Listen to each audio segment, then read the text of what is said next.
চাঁদপুরের ইলিশের বাজারের খবর জেনে নেব। আমাদের সাথে যুক্ত হয়েছেন সহকর্মী আলামিন ভূঁইয়া।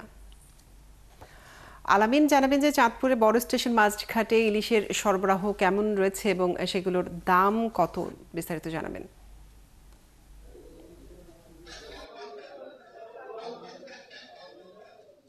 ধন্যবাদ কাজরি। চাঁদপুর যে মৎস্য অবতরণ কেন্দ্র, আমি এখন এটিতে আছি। এখানে মাছের যে সরবরাহ সেটি তুলনামূলক অনেকটাই কম। আজকের বাজার গতকালকের বাজার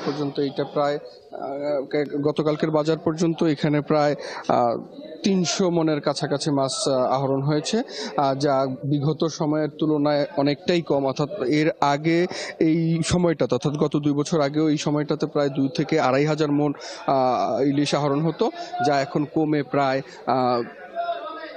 200 থেকে 300 এসে পৌঁছেছে।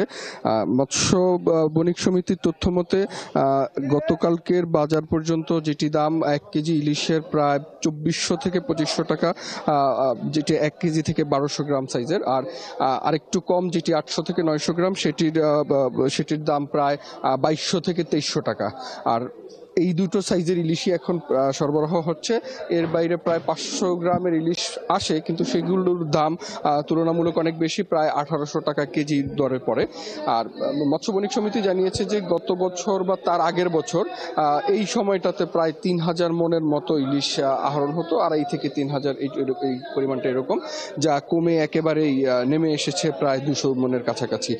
এই পরিমাণটা যদি আরো কমে, তাতে ইলিশের দামটা আরো বাড়বে বলে তারা আশঙ্কা করছেন। আর এখন যেটি আছে সেটিও আসলে মানুষের নাগালের বাইরে, অর্থাৎ তারা যে দাম বিক্রি হচ্ছে সেই দামে আসলে সাধারণ মানুষ কেনার মতো অবস্থায় নেই।